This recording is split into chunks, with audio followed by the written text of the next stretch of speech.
Voilà mes amis, on se retrouve à nouveau avec notre cher maître Monsieur Ababou. On va parler aujourd'hui de Parshat Vayigash. On est un peu en retard parce qu'on est dans Parshat Vayechi. Mais bon, on n'a pas le choix. La semaine prochaine on fera Vayechi, la semaine d'après on fera Shemot. Même si on est un petit peu en retard, le principal c'est de parler des parachiotes. Et dans la haftara de cette paracha, comme va en parler notre cher ami, il y a un verset absolument incroyable qui dit que jusqu'à la délivrance finale, Israël, c'est deux nations. Shte mamlachot. Ces deux nations sont quoi? C'est la séparation entre le tzaddik, Yosef, et la malchout, Yehuda. Il est vrai que la malchout d'Israël est complètement tombée, puisque comme on le sait, nos maîtres nous disent que le temple lui-même, le Beth Amikdash, représentait la malchout d'Israël, et lorsque les deux temples ont été détruits jusqu'à la reconstruction du troisième, la malchout d'Israël est complètement tombée. Aujourd'hui, on vit dans un gouvernement qui est complètement laïque et qui finalement, il suit d'une certaine manière la politique étrangère, la politique non juive, parce que la démocratie a été inventée par les non-juifs, pas par les juifs. Et malheureusement, dans notre État, on a une politique qui est entièrement non-juive aujourd'hui. Et même s'il y a beaucoup de religieux dans le gouvernement de Bibi, on sait très bien qu'ils ne sont là que pour le pouvoir et pour l'argent, et ils n'en ont strictement rien à faire de reconstruire le Ham Israël. Et donc, deux nations, Yosef le tzaddik et la royauté d'Israël qui est complètement tombée jusqu'à la délivrance finale, qui est liée à Yehuda. Comme on le sait, Yehuda a vendu Yosef. J'avoue qu'on a du mal à comprendre comment deux frères ayant le même père, même s'ils n'ont pas la même mère, comment en ayant le même père, puisqu'on sait très bien que dans le judaïsme, c'est par rapport au père qu'on est frère. Si on a deux pères différents, même une vraie mère, on n'est pas de vrais frères. Mais si on a le même père et deux mères différentes, on est de vrais frères. Ça va d'après le père. Et donc, c'est de vrais frères. Comment Yehuda ose vendre Yosef? Je rajouterais, je l'ai déjà dit dans un cours récemment, c'est parce que Yosef a fait une erreur terrible quand il avait 17 ans. Il ose dire à ses frères, vous allez vous prosterner devant moi. Or, il y a ici une erreur fondamentale. Il a repris la faute de Adam. Quand Hachem lui a dit, tu domineras ta femme. En vérité, Hachem voulait tester Adam. Il voulait que Adam réponde, mais comment je vais dominer ma femme? Mais c'est elle ma couronne, c'est elle ma bénédiction, c'est elle mes forces. Et moi je vais la dominer. Et il n'a pas répondu. Il n'a pas répondu. Et en fait, c'était un test que Hachem lui faisait pour voir s'il comprend que sa femme est au-dessus de lui. Il a fait le même test à Yosef. Le même test à Yosef. Yosef est masculin. Exactement. Et la malchoute est féminine. Exactement. Qui reçoit en vérité les véritables forces? C'est l'homme qui reçoit les forces de sa femme. Et lui, il ose dire, vous allez vous prosterner devant moi. En vérité, Yosef avait mal compris son rêve. Parce que c'est sûr que Yosef, c'est les fondations, Yesod, qui tient la maison de la malchoute. Et sans les Yesodot, sans les fondations, la maison s'écroule. Donc, il n'avait pas compris qu'en vérité, ce qu'il devait comprendre, c'est que le monde repose sur les fondations qui sont le juste. Mais le juste est caché dans la terre, on ne le voit pas. Je peux me permettre d'intervenir? Bien sûr. Alors, d'abord, Rav, bonjour, toujours très heureux de vous avoir et de vous voir. Écoutez, d'abord, Joseph, à ce moment-là, jusqu'à la rencontre avec ses frères, notamment Yehuda, je vais vous surprendre. Les maîtres des secrets disent qu'il était en fait dans le din. Il était dans le din. C'est-à-dire quoi dans le din? C'est-à-dire dans la rigueur. Dans la rigueur, c'est-à-dire dans la rigueur, dans le yesod. Le yesod au niveau du din, du voura. Et donc c'est pour ça qu'en fin de compte, pourquoi il s'est mis à pleurer quand il a embrassé Benjamin et tout ça, et son père, etc. Pourquoi? Parce qu'en fin de compte, il est passé du din au rachamim, à la bonté. Et donc il a réuni le nefesh avec le roi. C'est ça qui est très important. C'est-à-dire qu'en fin de compte, et ça c'est vraiment crucial, le nefesh et le roi, pour se réunir, il faut tout simplement transmuter, c'est-à-dire passer d'un état à un autre. D'ailleurs, vous avez 100% raison, le nefesh est din. C'est ça. C'est pour ça que David, voilà, qui est le nefesh du Mashiach, c'est Brinat ad-din. C'est ça. Il fera la guerre contre tous les méchants de ce monde. Mais le rouar est déjà beaucoup plus nuancé, C'est ça. beaucoup plus du côté du bien, C'est ça. enfin du côté de la bonté, on va dire. Et donc, vous avez parfaitement raison. Yosef, au départ, était au niveau du djinn. D'ailleurs, c'est marqué au tout début de la Torah. Le monde a été créé bemidat hadin. Absolument. Le monde a été créé dans la rigueur. Ça veut dire qu'un homme authentique, c'est un homme qui traverse des épreuves, qui traverse des souffrances, etc. Pourquoi? Pour faire de lui un vrai C'est guerrier. pour ça qu'il a dit, j'ai rêvé et c'est moi qui va vous supplanter, etc. Pourquoi? Parce qu'il était au niveau du djinn. Mais il s'est Et trompé. il s'est trompé. Parce qu'en vérité, c'est vrai que c'est lui qui soutient le monde. Absolument. Mais caché, Caché. on ne le voit pas. Exactement. Quand quelqu'un achète une maison, il dit je voudrais voir les fondations. Exactement. Évidemment que non. Exactement. Il regarde la maison uniquement. Exactement. Et maintenant, c'est sûr que Yehuda comprendra un jour que toute sa force, il la reçoit de Yosef, qui est féminin, qui d'une certaine manière. Non, pardon, c'est le contraire. C'est Yehuda qui est au-dessus de Yosef, Voilà. qui donne les forces à Yosef. Exactement. Parce que c'est la femme qui donne les forces à l'homme. Bien sûr. Bien sûr. Absolument. Yehuda étant la malchoute, étant féminine. C'est pour ça que Yehuda, quand il a entendu que Yosef dit vous allez vous prosterner devant moi, il a pété un câble. Il est devenu fou. Il a dit on va le vendre, ce bonhomme-là. Parce qu'il savait très bien que c'était à la femme de donner les forces Parce à qu'il l'homme. avait compris qu'il voulait reconstituer la faute de Damarishon. Exact. Ne pas la réparer. Exactement. Et Yosef est tombé dans la faute de Damarishon. Exactement. D'accord. Oui, C'est toi qui domineras ta femme. oui, oui. Alors que c'est tout le contraire. Absolument. C'est tout le contraire. D'où on a nos forces à nous? Absolument. D'où on a nos forces? Absolument. Ben, de notre épouse. Absolument. Combien d'hommes le comprennent? Combien d'hommes l'acceptent? Combien d'hommes l'admettent? On parle de l'épouse vertueuse, bien entendu. Comment? On parle de l'épouse vertueuse. C'est-à-dire? Echet Rahim. On parle. Eshet ça veut dire quoi? Vous vous rendez compte que toutes les traductions traduisent la femme vertueuse, La combattante. alors que Eshet veut dire la femme combattante. Combattante. Mais comment ils osent traduire la femme vertueuse? La femme combattante, Chaïl, ça veut dire combattante. Bien sûr. Parce que la femme est une véritable combattante, quand c'est une femme authentique. Bien sûr, c'est ce que j'ai dit. C'est une femme authentique. Et c'est elle qui nous donne les forces. Voilà, je conclurai juste avant de vous céder la parole, qu'on se rapproche de la délivrance finale, qui est censée être à la fin du 6e millénaire. On espère que ça sera encore dans notre génération. Et Be'ezrat Hashem, on doit reconstituer l'union véritable entre le juste, le tzaddik et la malchoute. Le juste doit comprendre que finalement, la vraie maison, c'est celle qui est dévoilée, c'est la malchoute. Les fondations sont cachées sous le sol. Le tzaddik doit comprendre d'une certaine manière que la vraie mission d'Israël, c'est de dévoiler la royauté de Dieu dans ce monde. C'est pour ça que la maison est dévoilée, pour dévoiler la royauté de Dieu dans ce monde. Mais d'un autre côté, Yehuda doit comprendre que sans les fondations, il s'écroule complètement. Absolument. Donc il y aura un amour, il y aura une unité, il y aura une amitié. Une complémentarité, exactement, bravo, une complémentarité, que chacun comprendra qu'il a besoin de l'autre, pour pouvoir justement être unis et pouvoir créer la délivrance finale et le dévoilement de Dieu comme roi de ce monde.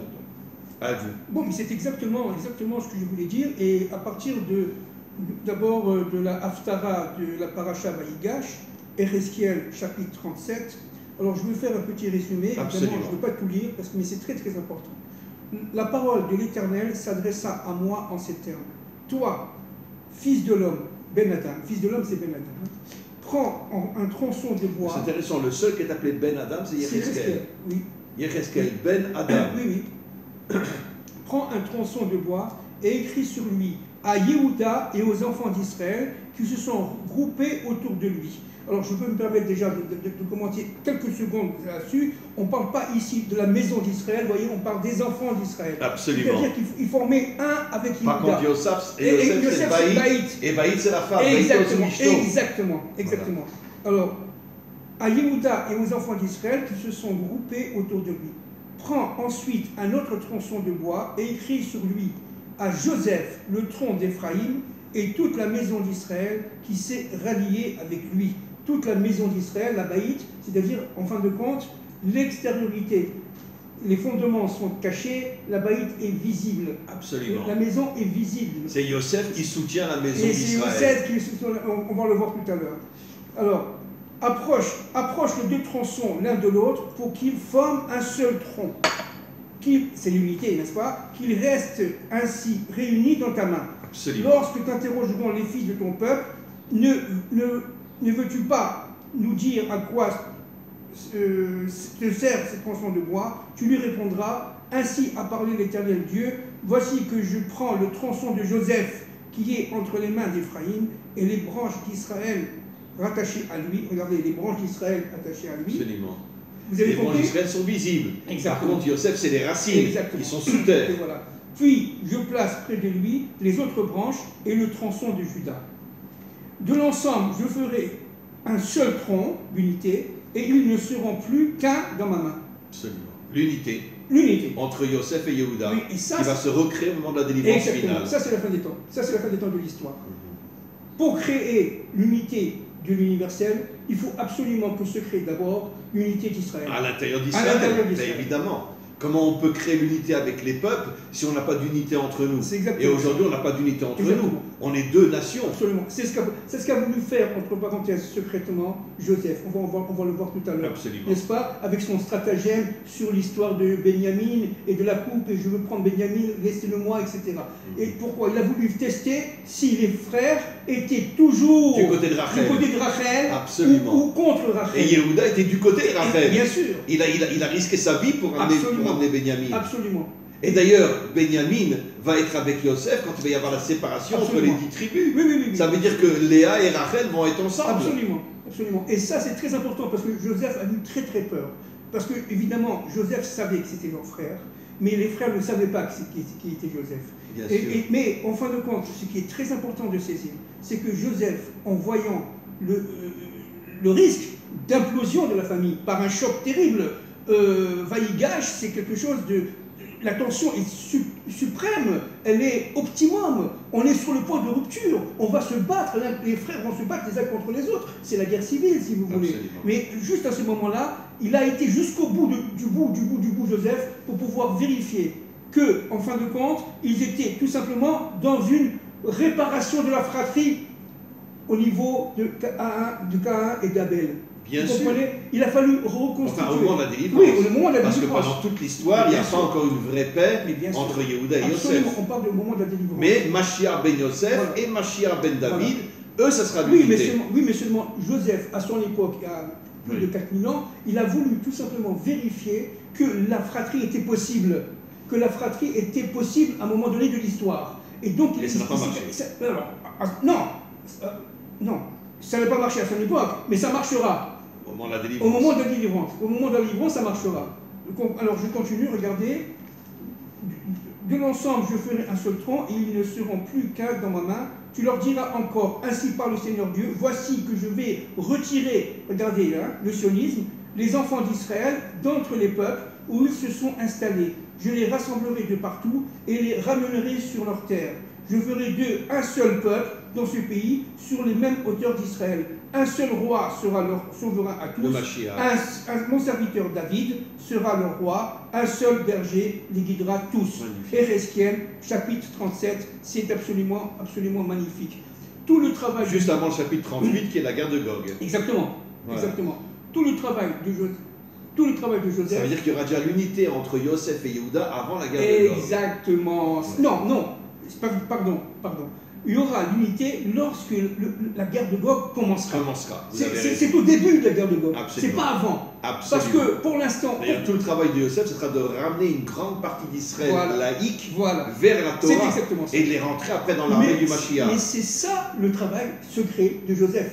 Le vrai travail Voilà. d'un juste, C'est ça. c'est pas d'enseigner uniquement à des religieux, C'est ça. c'est d'enseigner à ceux qui sont loin de la Torah. Il a utilisé... Ça, c'est le vrai Le- travail d'un juste. Le but de Joseph, c'est, en fin de compte, de prendre tout l'enseignement que leur donnait son père Jacob et de le transmettre d'abord à ses frères.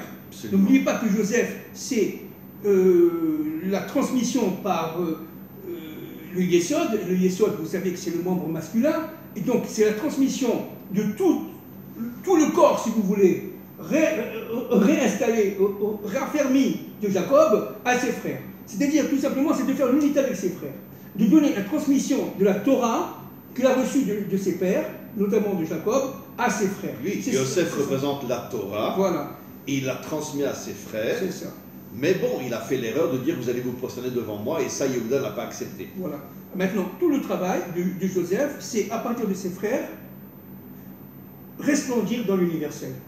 C'est-à-dire, la différence entre la délivrance... Bien que nos maîtres nous disent que le Baal Teshuvah est au-dessus du Tzadik Oui, Gamou. oui, absolument. Ça veut dire qu'en vérité, que tous les laïcs qui vont faire Teshuvah grâce à Yosef Absolument. seront au-dessus de Yosef. N'oublions pas que Joseph, ce sont les fondations. Et elles ne sont pas visibles. Elles sont cachées. Elles sont cachées. Il travaille... Par contre, le Baal Teshuvah, lui, il est visible. Voilà. Absolument. Il travaille dans un secret absolu. Mais d'ailleurs, Rabbi Meir était un Baal Teshuvah, Rabbi Akiva était un Baal Teshuvah, les plus grands maîtres d'Israël étaient des Baal Teshuvah. Joseph travaille en secret, en profondeur. Les 36 justes cachés. Exactement. Bravo. Bravo. Joseph représente l'ensemble des 36 justes. Absolument. Vous comprenez? Et il travaille en secret, d'une manière tout à fait... Alors, extérieurement, c'est un Égyptien, c'est un Français, c'est un ce que vous voulez, aujourd'hui, un Américain. Mais... Non, le Mashiach sera français. Non, mais... Oui, bien sûr, bien sûr. Tunisien.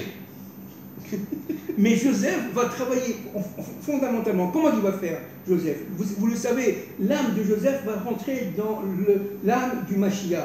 Bien sûr. Il va y avoir David Nefesh, Yosef Roi, Moshe Neshama, voilà. Adam Chaya et la Yechida, c'est le Mashiach lui-même. C'est exactement ça. C'est pour ça que la rencontre avec Jacob a été absolument fondamentale à ce moment-là, dans Vaïgash. Pourquoi? Parce que Jacob a eu très très peur. Et lui faisait le chemin Israël. Oui, attendez, on va en parler. Et Yosef pleurait. Parce qu'il va, ça c'est Rachid, il va avoir très peur. Il va avoir très peur, Jacob. Pourquoi? Parce que quand il a appris que ses fils ont dit que Joseph est vivant, il a dit quoi? Il est vice-roi d'Égypte. C'est lui qui l'avait vendu.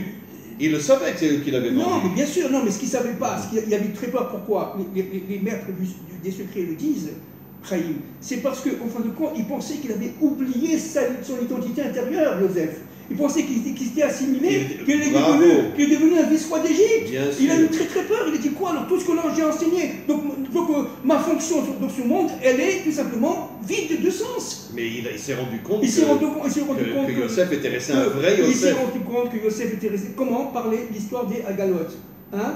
Bien sûr. Bon, Rachid dit que c'est Egla Aroufa. Vous vous rappelez? Oui, bien sûr, absolument. Et donc, ça c'est Rachid. Donc, c'est-à-dire qu'en fin de compte, il s'est aperçu que la dernière leçon qu'il a reçue de son père, lorsque son père l'a mené vers ses frères, va voir tes frères. Va voir tes frères, etc. Il l'accompagnait. C'était quoi, dit Rachid? C'était la dernière, c'était la halakha sur Egla Koufa. Bon. Et à partir de ce moment-là, il a connecté par les Hagalot, c'est-à-dire par les chariots, n'est-ce pas? Il a connecté tout simplement les Haggalah de cette époque-là au Chiour d'il y a 22 ans. Absolument. Et ça, c'est très important. Oui, parce que l'un des derniers chiours que son père lui a appris, c'était à Egla Aroufa. Exactement. Ça veut dire donc que quand quelqu'un meurt et qu'on ne sait pas qui l'a tué, on apporte un agneau qu'on va décapiter, etc.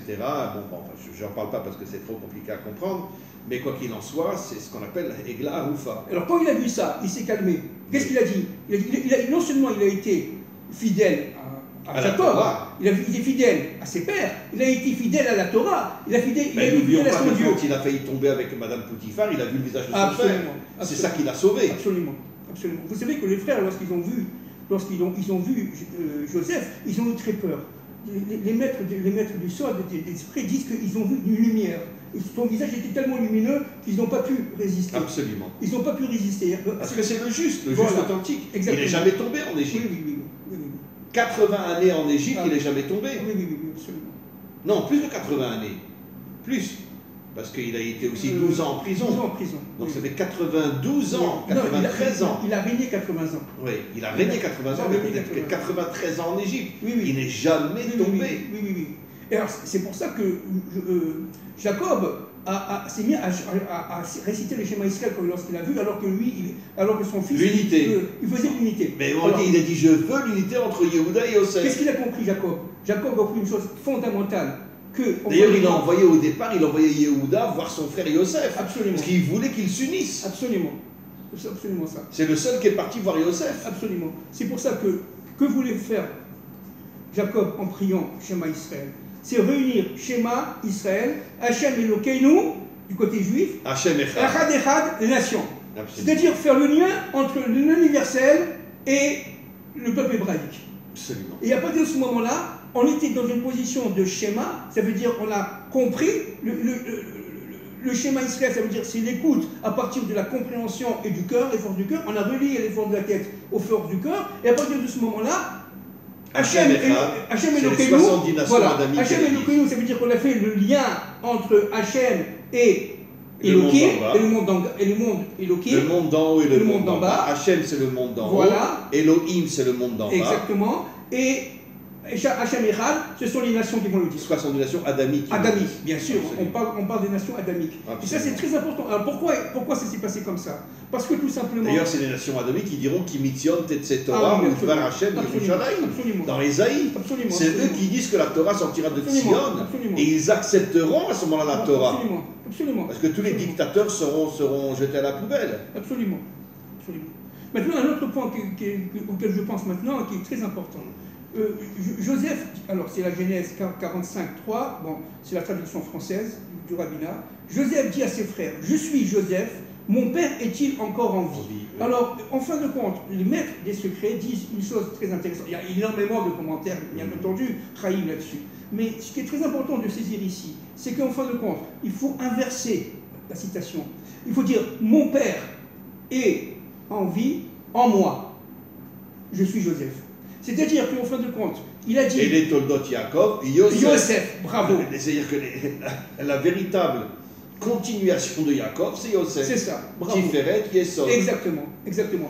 Et ça a calmé les frères, parce qu'ils s'étaient aperçus que Joseph, notamment, était fidèle à son père et à ses pères, mais seulement il était fidèle à sa propre identité propre. C'est-à-dire qu'il était prêt à faire sa fonction dans ce monde, malgré le fait qu'il soit vice-roi d'Égypte. Ça veut dire qu'il est tombé, Joseph tombe au maximum de l'impureté, sans être lui-même impur, mais il monte il descend dans l'impureté. Bien sûr, l'Égypte c'est le pays le plus impur qu'il y avait à cette époque-là. Idolâtre, débauché, etc. Si vous voulez, et c'est tombé.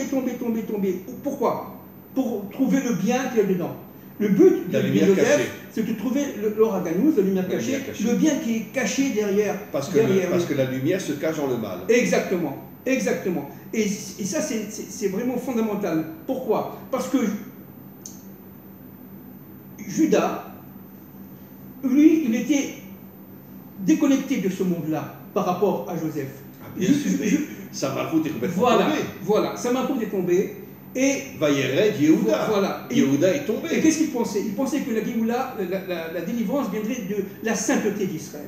Il faut être saint, il ne faut surtout pas toucher le mal. Il ne faut pas tomber dans le mal. Il s'est trompé complètement. Il s'est complètement trompé. Au contraire, c'est tout le but de Yosef, c'est de ramener les laïcs juifs vers la Torah, qui deviendront des Baal Teshuvah, et ils rentreront dans l'armée du Mashiach. Mais c'est ça Yosef. D'ailleurs, toute l'armée du Mashiach sont des Baal Teshuvah, des juifs Baal Teshuvah laïcs au départ, et les Bnei Adam qui reviendront aussi vers Dieu. Exactement. Toute l'armée du Mashiach, c'est des Baal Teshuvah. Exactement. C'est pour ça que nos maîtres disent que ce monde a été créé pour le Baal Teshuvah. Exactement.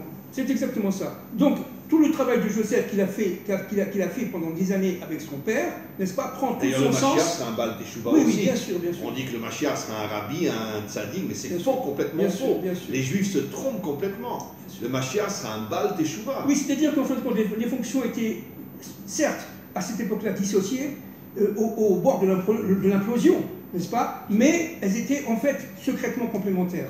Il y avait une solidarité intérieure. Et c'est ça que la construction secrète de Joseph, c'est de reconstituer l'unité, d'essayer de reconstituer l'unité à l'intérieur du peuple d'Israël.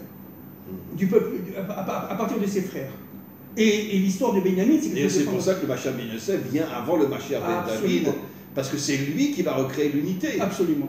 C'est pour ça que tout le travail de Yosef, en tant qu'homme spirituel, c'est de s'adresser à ceux qui sont loin de la Torah pour les ramener vers la Torah, de recréer l'unité entre le laïc et la Torah. Et c'est pareil pour le Bnei Adam, c'est pareil pour l'universel, descendant d'Adam Rishon, d'accord, et de Chava. C'est absolument la même chose, parce que tout simplement Joseph avait ce côté universel en lui, il a reçu par le Et, vous vous rappelez, on a reçu le Et, il a reçu le Et, d'accord, il a reçu l'ange Gabriel juste avant. Le Et de la Bina. Oui, le Et de la Bina. Alors que Yehuda, la dernière lettre c'est un Et, il reçoit le Et de la la La Malchut. Malchut, bien C'est sûr. le Zohar qui le dit. Absolument. Yosef reçoit le Hé de la Bina, le monde d'en haut, Yud. et Yehuda reçoit le Hé de la Absolument. Malchut. Yud Et ils et seront Vav- connectés un jour. Exactement. Yud et Vav et. Voilà. D'accord et tout le travail secret de Joseph, c'est d'essayer de reconstituer l'unité pour faire l'unité entre le et d'en haut et le et le Bien et sûr. d'en bas. Avec le Vav, qui est Vav Achibur,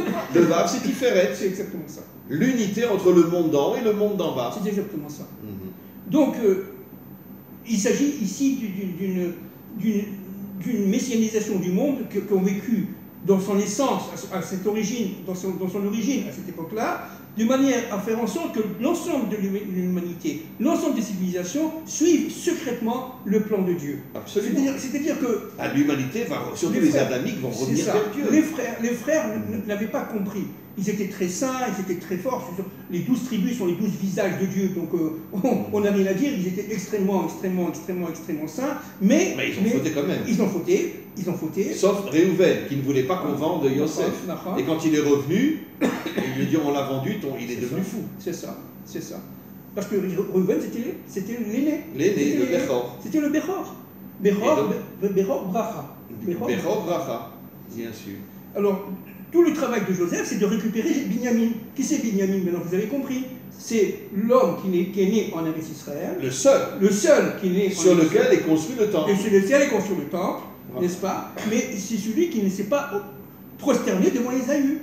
Ben non, parce qu'il était dans le ventre de Il sa était mère. dans le ventre de sa mère, c'est le seul. Ouais. C'est-à-dire qu'en fin de compte, pour pouvoir faire en sorte qu'il y ait le Mashiach ben David, il faut absolument. Et Mordechai, qui ne s'est pas Voilà. procédé devant Aman, est un Bien sûr. descendant de Benjamin. Mais bien sûr, Il ne s'est pas procédé devant Aman. Absolument. Tous les Chachamim sont procédés devant Aman, sauf Mordechai. absolument. Alors qui c'est? Parce que Mordechai donne des forces Absolument. de ne pas se procéder devant une crapule. Exactement. Alors, cette prosternation, c'est quoi? C'est en fin de compte le lien, c'est le Vav, c'est le lien entre le ciel et la terre.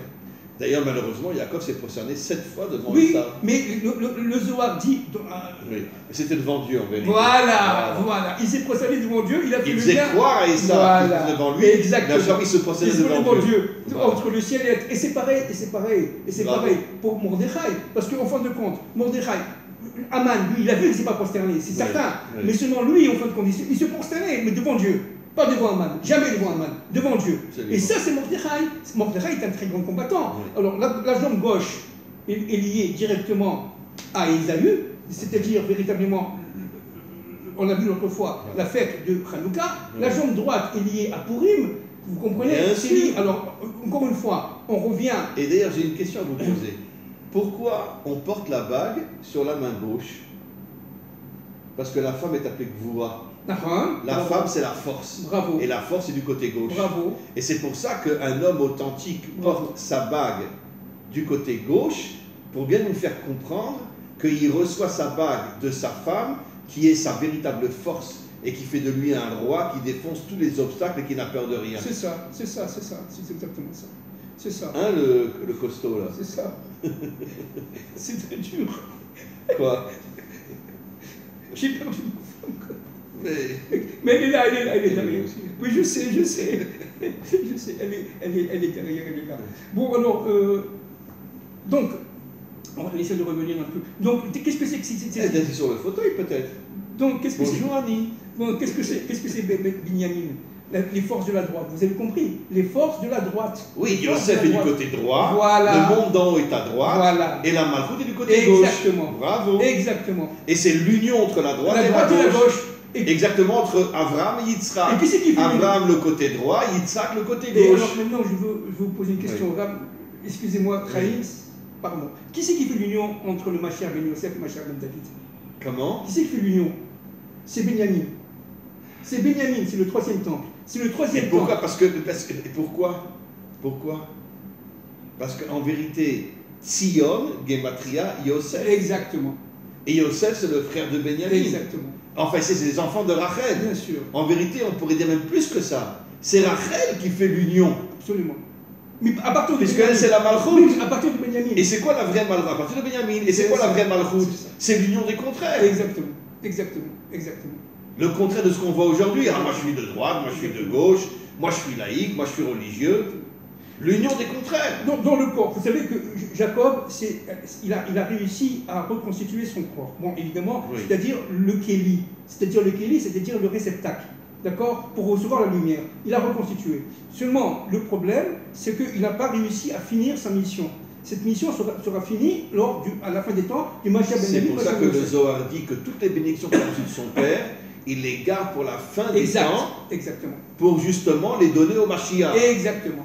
Exactement. Voilà. Exactement. Qui sera un de ses enfants. Exactement. Puisque Yehuda, enfin bon, le Mashiach vient de Yehuda, Yehuda est le fils de Jacob. C'est ça. Et il donnera toutes ses bénédictions au Mashiach C'est ça. pour le protéger, C'est ça. pour pas qu'il soit tué. C'est ça. Alors son corps, c'est la tête, évidemment, Mhm. d'accord, mais c'est aussi et surtout le côté droit, le côté gauche, Bien sûr. c'est-à-dire l'épaule droite et l'épaule gauche. On a tout, les deux yeux, les deux narines, Exactement. les deux bras, les deux Exactement, jambes. exactement. On est fondé sur l'union entre la droite et la gauche. La gvoura, Bien sûr. d'accord. Et Non, la droite c'est la bonté, pardon, la gauche c'est excusez-moi, la gvoura. pardon, excusez-moi, Voilà. excusez-moi, Oui, oui. excusez-moi. La droite, la bonté, le chesed, Abraham. Mhm. La gauche, Yitzhak, la gvoura. Tiferet, c'est Le milieu. le corps. Le corps c'est qui unit les deux la bras, poitrine. qui unit les deux jambes. C'est la poitrine. Mhm. Vous avez ici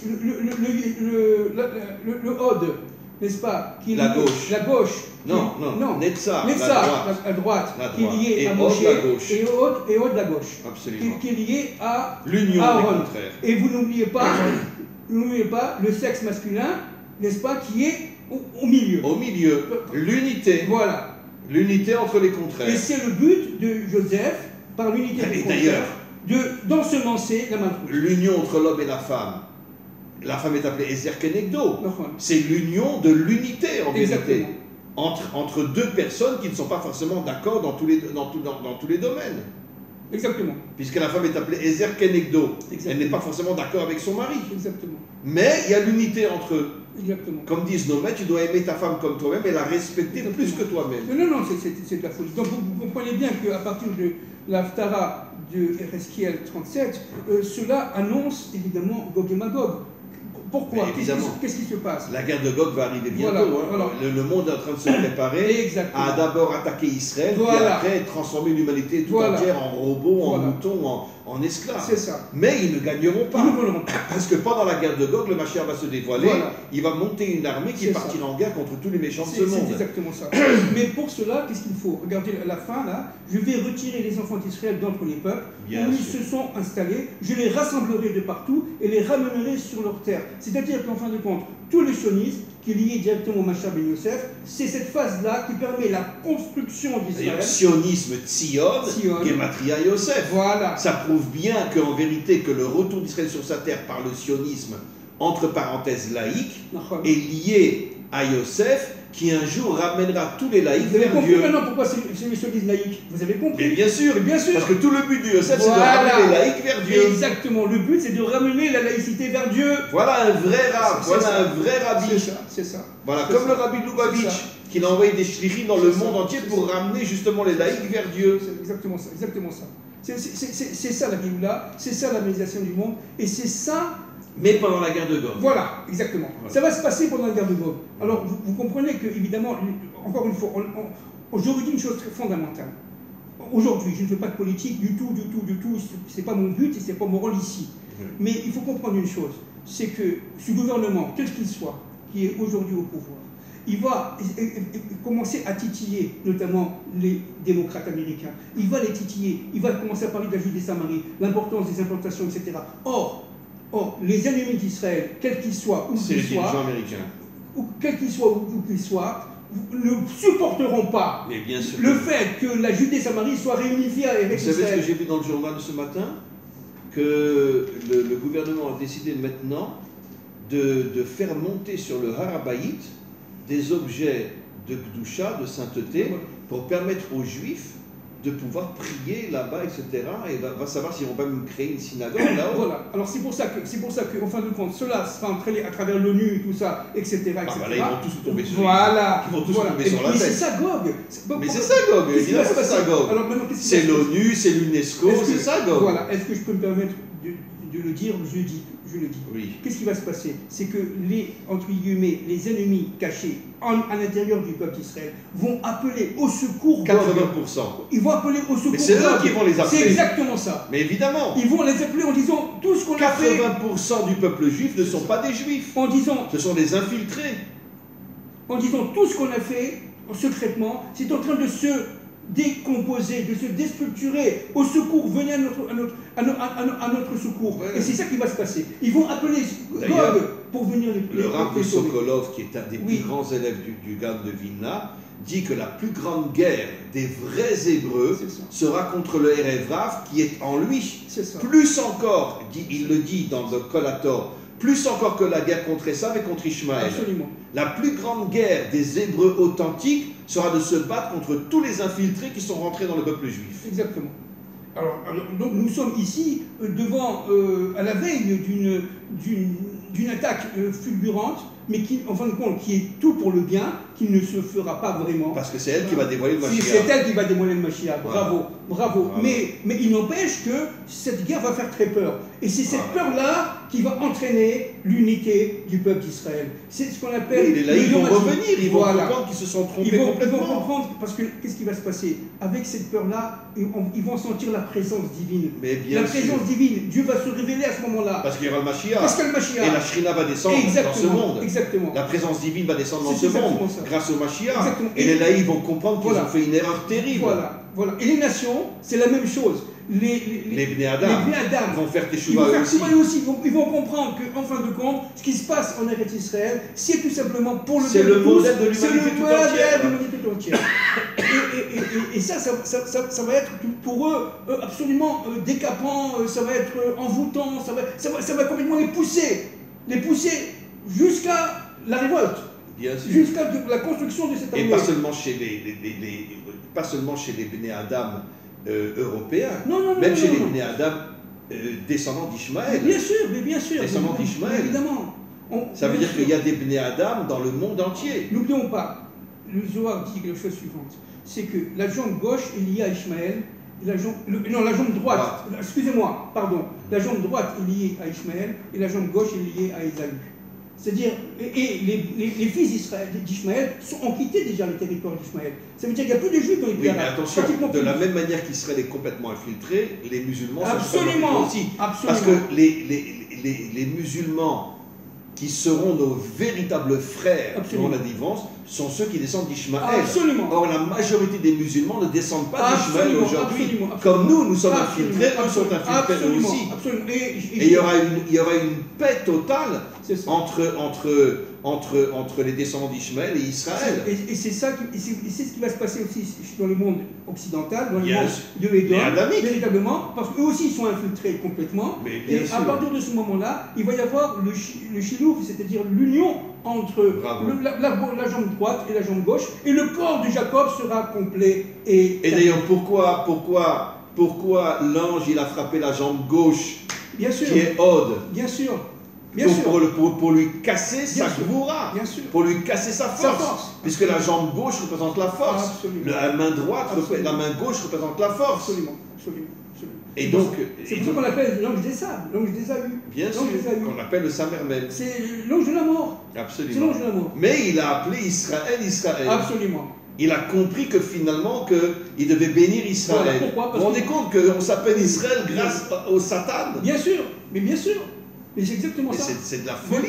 Il nous a bénis. Absolument. Il a compris qu'il était dans l'erreur totale. Mais c'est ça le serpent. Le serpent va faire tchouva. C'est la même valeur numérique que Mashiach. Bien sûr. Le serpent fera teshuva. Mais c'est ça. Bien sûr. Mais c'est exactement ça. Il va comprendre qu'il était dans l'erreur totale. Qu'il a été lui-même manipulé. Vous savez que la Gemara dit qu'au moment de la délivrance, on fera la shrita au serpent. Oui. Et on aura le droit de le manger. Oui. Pourquoi? Oui. C'est pourquoi? Bon, ce sont des codes, c'est pas prendre à la lettre. Mais évidemment. Ça veut dire que le monde va faire teshuva. Bien sûr, c'est ça. Ce sont les Bnei Adam qui vont comprendre, qui vont faire teshuva. Mais dans un fracas incroyable. Parce que, cette douleur, cette souffrance, cette tension entre les frères avant que Joseph ne se dévoile, c'est exactement la tension qu'il y aura avant la guerre, pendant la guerre de Gog et Magog. Vous comprenez? Au niveau universel. Mais de cela va sortir le bien, il va y avoir l'unité. Mais il va y avoir la grande peur. C'est pour ça que je dis toujours que moi je suis certain que dans la Neshama de Herzl se cachait une étincelle de Yosef. Mais c'est évident. C'est évident. C'est le Mashiach ben Yosef. C'est Mashiach ben Mais Yosef. c'est évident. Bien qu'il était complètement laïque. Mais bien sûr. Mais il avait en lui l'étincelle de Yosef. Mais Dafka, c'est parce qu'il était laïque, Chaim, Oui. qu'il faut le prendre au sérieux. Mais bien sûr. Bien sûr. Aucun religieux n'a osé penser au retour d'Israël sur sa terre. Évident. Sauf le Rav Kook. Bien sûr. Et quelques autres encore. Rav Kalicher, Rav Oliver. Bien sûr. Mais le Rav Kook. Le Rav Kook. Bien Le sûr. seul qui a compris qu'il fallait que Israël revienne sur sa terre. Bien sûr. Bien sûr. Mais celui qui a commencé le retour d'Israël, c'était Herzl. Un Autrichien, complètement laïque. Mais c'est ça. Mais parce que Yosef se cachait en lui. Exactement. Bravo. Yosef se cachait en lui. Bravo, Chaim. Yosef se cachait dans la Neshama. Dans les Neshama de Herzl. C'est exactement ça. C'est pour ça qu'il s'appelle Binyamin. Waouh. Mais bien sûr, Herzl s'appelle Binyamin, Zeev. Je ne me rappelais pas. Il s'appelait Binyamin. Zeev. Zeev, Herzl. Et Benjamin est comparé au loup. Mais bien sûr. Oh là là. Mais bien sûr. Mais bien sûr. Donc c'est grâce à lui qu'il y aura le troisième temps. Mais voilà, vous avez tout compris. Oh là là là là. C'est pour ça que l'emblème de Binyamin, c'est le loup. Et c'est quoi le loup? Dans le langage ésotérique, c'est l'union des contraires. Pourquoi l'union des Parce contraires? que bon, c'est compliqué ça. Le loup, c'est le gris, c'est lié directement au gris. C'est pas le noir, c'est pas le blanc, c'est le gris. C'est l'union entre le blanc et le noir. Et donc, résultat, Binyamin, qu'est-ce que c'est? C'est cette force qui va réunir le blanc et le noir. D'ailleurs, Benjamin Le noir est le fils relié à de la la route. droite. Bien sûr. Et le fils de la droite, C'est ça. c'est en vérité c'est Tiferet, Et voilà. qui unit les C'est contraires. exactement ça. Donc, imaginez-vous qui était Herzl. Binyamin, Zeev, Herzl. Donc, il avait en lui les D'ailleurs, étincelles. Herzl, de c'est Joseph. Herzl. Bien sûr. Ça veut dire en vérité la montagne cachée. Bien sûr. Et qu'est-ce Bien qu'il sûr. cache en lui? Voilà. Yosef. Oh là là Joseph, là là là là. Herzl cachait Joseph en lui. Oh C'est là. exactement ça. Et malheureusement, on ne l'a pas vu. On ne l'a pas vu à ce moment-là. Et jusqu'à aujourd'hui, il y en a encore qui ne comprennent pas le travail qu'a fait. La majorité des religieux refusent Herzl. Qu'a fait Herzl. Ils ne le comprennent pas. Or, Herzl, dans son essence même, c'est le retour de Joseph dans ce monde. Mais bravo, Mais bravo, voilà, mais bravo, bravo. c'est de la bravo. folie. Bravo. Et pourquoi un laïc? Parce que tout le travail de Yosef, quand il se dévoilera, c'est de ramener les laïcs vers la Torah. La laïcité. Il a été obligé d'être avocat, docteur en droit, etc., pour pouvoir descendre au plus profond. Mais vous vous rendez compte, il a rencontré. Et maintenant, il a rencontré pas le tsar, mais enfin, le ministre de la Russie. Le pape aussi. Il a rencontré le pape, il a rencontré Il a l'empereur. rencontré des dirigeants allemands aussi. Guillaume II, Oui. l'empereur Guillaume II, je ne sais pas si on rend compte, mais l'empereur Guillaume II. Grâce à qui? À Eichler. À Eichler, Bien sûr. qui était un pasteur, protestant, qui était le plus grand ami de Herzl. Absolument, absolument. On peut dire Parce même, qu'il a compris que les Juifs devenaient revenir sur leur on peut terre. dire même son bras droit. On peut dire même son Bien bras sûr. droit. Parce qu'il a compris que les Juifs devaient revenir sur leur terre. Et c'est pour ça que quand les protestants ont compris qu'il était l'ami de Herzl, ils l'ont destitué complètement et il est mort dans une pauvreté théorique. Oui, absolument. Vous voulez que je vous donne un code incroyable? Oui. Quand Eichler a rencontré Herzl, n'est-ce pas, en 1897, Oui. d'accord, il a dit: vous êtes le Messie. En disant vous êtes le Messie, il a embrassé la main. Herzl ne comprenait pas. Il a embrassé sa main? Non, il a embrassé la main. Non, je me trompe. Il a salué, il s'est avancé, oui. il voulait embrasser sa main. Oui. Et ce qui est extraordinaire, c'est qu'en fin de compte, il ne s'est pas trompé. Il parlait du Messie Ben Yosef, fils de Joseph. Il a tout compris. Il a tout compris. Il a tout Il a tout compris. Voilà. Donc Joseph a annoncé le sionisme, il a annoncé la jonction avec le Mashiach ben David. Et pourquoi d'après Hitler est sorti de l'Autriche et pas de l'Allemagne? Voilà. Zélo Matzé. C'est ça. Là où est le bien, le mal sort. Exactement. Pour détruire le bien. Pour détruire le bien. Pour détruire le bien. Bon, alors, quelle est la conclusion? Qu'est-ce qu'on fait? Qu'est-ce qu'on fait là? Pour l'instant, nous sommes à la veille d'événements, ça va faire peur, cataclysmiques, mais Bezrat Hashem, l'accouchement est pour très très bientôt, si Dieu veut, Bezrat Hashem, on n'a pas évidemment les dates, on n'est pas prophète, mais ce qui est important de savoir, c'est d'être tout simplement en combat, présent en combat. réunir. De pas baisser la tête devant le système. Ne pas baisser la tête devant le système, refuser d'être un pion, refuser d'être esclave de tout ce système-là, essayer tout simplement d'être un homme libre et combattant. Bravo. Bravo. Voilà. Bravo. Ben, encore une fois, un cours extraordinaire, un échange extraordinaire et vive la Tunisie. Et vive le Maroc aussi. Et vive les Ashkénazes. Et qui c'est qui est Ashkénaze ici? À vous? Ah là là, quel bonheur d'être ensemble, quel bonheur, quel bonheur, quel bonheur, quel bonheur.